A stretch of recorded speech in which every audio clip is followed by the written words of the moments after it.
Thank you, thank you, thank you. Let me say thank you to David Keene for his leadership over all these so many years that he's led the ACU. And to Al Cardenas, congratulations and good luck. And a special thanks to my friend Cleta Mitchell for her leadership in this organization and always being there when I need her. And let me also say a special thanks to my good friend and mentor, the former Speaker of the House, Newt Gingrich.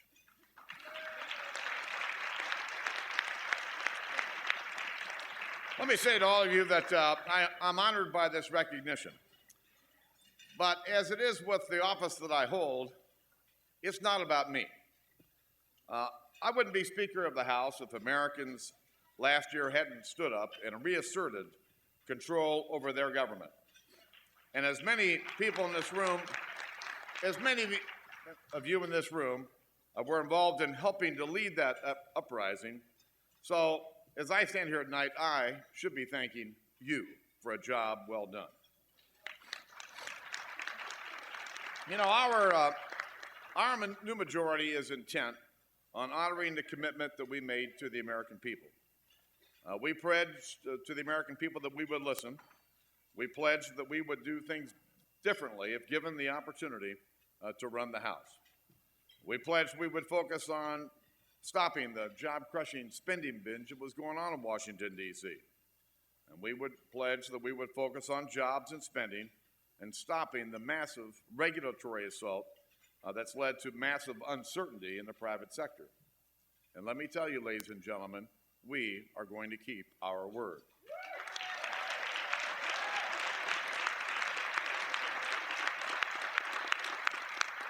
You know, I've run a business, I've met a payroll, and I've created jobs. And I've seen firsthand how government makes it harder for small businesses to create jobs and make ends meet. Excessive government regulation crushes jobs. This is why our majority will pass a resolution, I think we have today, no, it'll be happening tomorrow, to inventory and review all federal agency rules and regulations that make it harder to create jobs and to grow our economy. This is also why our new majority is going to pass my colleague from Kentucky, Jeff Davis's REINS Act, which would require congressional approval of any new regulation where the economic impact would be $100 million or more. Let's let the Congress and the people decide whether we need more regulations. You know, excessive government spending crushes jobs too. By printing and borrowing all this money, the government is creating uncertainty and crowding out private capital right out of the market. Every tax dollar the government takes in is a dollar that Americans are unable to invest in themselves, their family, their business, or their community. And American people fundamentally get this.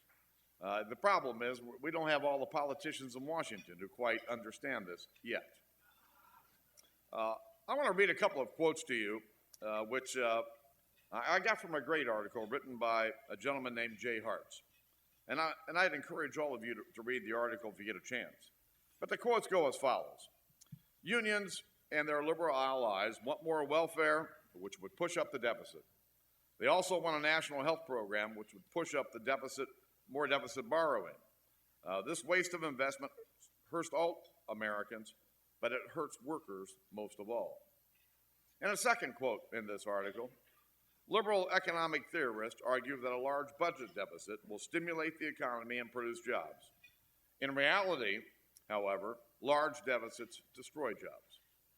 Now, these are comments that I could have made, or Eric Cantor could have made, Mitch McConnell could have made, and we could have made them yesterday. But these words were actually uttered nearly 40 years ago by the late great congressman from Ohio, I might add, John Ashbrook. And at the time, he was not just directing his comments at the left, but also some in his own party who had begun to subscribe to the left's way of thinking. A generation ago, John Ashbrook was taking on the establishment of his own party, urging Republicans to reject the idea that we can borrow and spend our way back to prosperity. The party ultimately heard John Ashbrook's call. The result was the presidency of Ronald Reagan and a new approach to governing and the largest peacetime economic expansion in our nation's history. Ashbrook and Reagan understood that the American economy doesn't run on government spending, it runs on freedom. A generation later, we're experiencing a similar realignment. And today, it's the Tea Party movement calling us to our senses. Courtesy of President Obama, Americans have witnessed the grand failure of the notion that massive spending and borrowing by our government will jumpstart private sector job creation.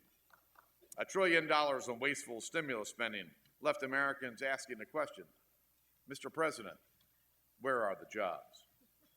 And now President Obama is asking us to raise the national debt ceiling without any commitment to cutting spending at the same time.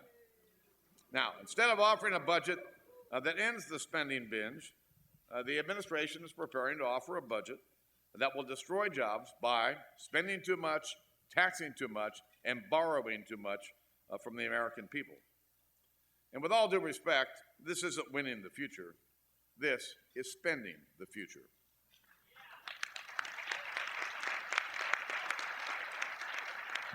What we need is a path to prosperity, one that unleashes the greatness of our people and the awesome potential of the American economy by getting government out of the way. Americans see that the spending binge in Washington is hurting job creation, not helping it. They're calling on their leaders to stop the job-crushing spending binge and cut spending. Based on his State of the Union address and his budget, it looks like the president still isn't listening. But we are. We got the message. The American people have directed us to cut spending, and we will.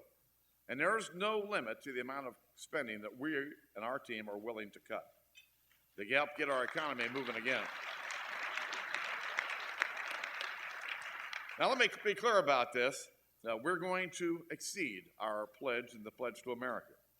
And next week, we're going to cut more than $100 billion in discretionary spending on this year's account.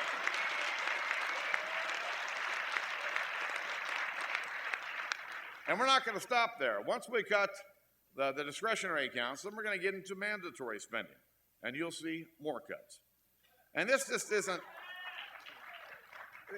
just about how much we spend, but it's also about how we spend it. You know, every committee's been tasked with the job of doing real oversight, something that Congress has long forgotten how to do. And you're going to see us fight to end taxpayer funding of abortion once and for all.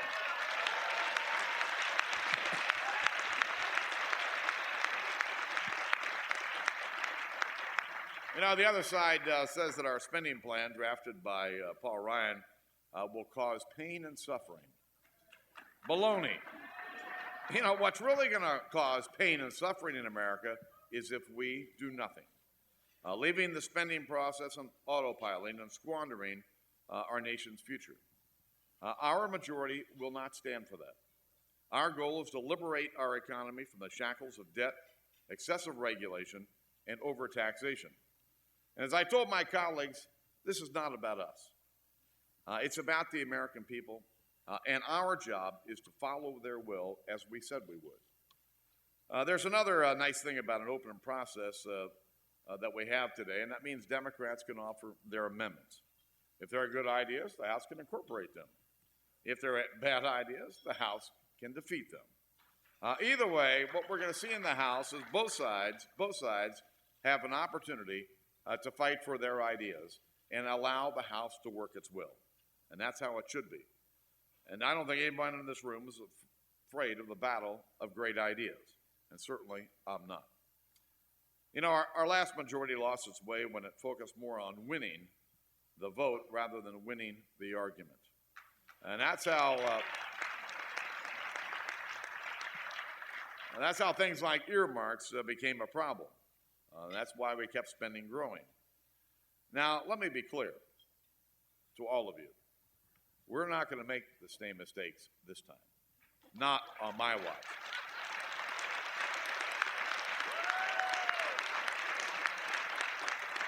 You know, I was here at CPAC last year. I said that Republican majority would take on earmarks. Well, it's one of the first things that we did. We banned them. I said we'd post all bills online for 72 hours before a vote, and that we'd install cameras in the Rules Committee for the first time in our history, and we did both. I said that while others mocked the Tea Party and called them names, that we would listen to them, stand with them, and walk amongst them, and that's exactly what we're doing.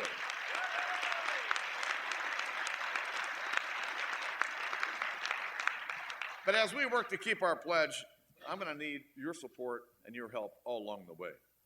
Remember, we only have a majority in one half of one branch of government. And right now, Washington's still a Democrat-run town. To really make an impact going forward, we need to keep the momentum going. We need the American people to stay engaged in this fight.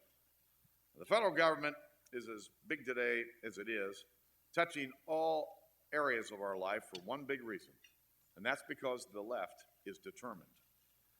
Determined to spend more, determined to tax more, and determined to keep the growing size of Washington going. We need to be equally determined to stop them. We need to be equally determined to build a smaller, less costly, and more accountable government that the American people want and that the American people deserve. I know I am, and I know you are, but I look closely at all of you and ask you, please take this walk with me. We need to do this together. So again, I want to say thank you for the honor of being here. Thank you for the John Ashbrook Award, someone that I looked up to in the early part of the very early part of my political career, but someone who believed in the principles that we did. Thank you all for what you've done for the conservative cause, many of you over decades and decades.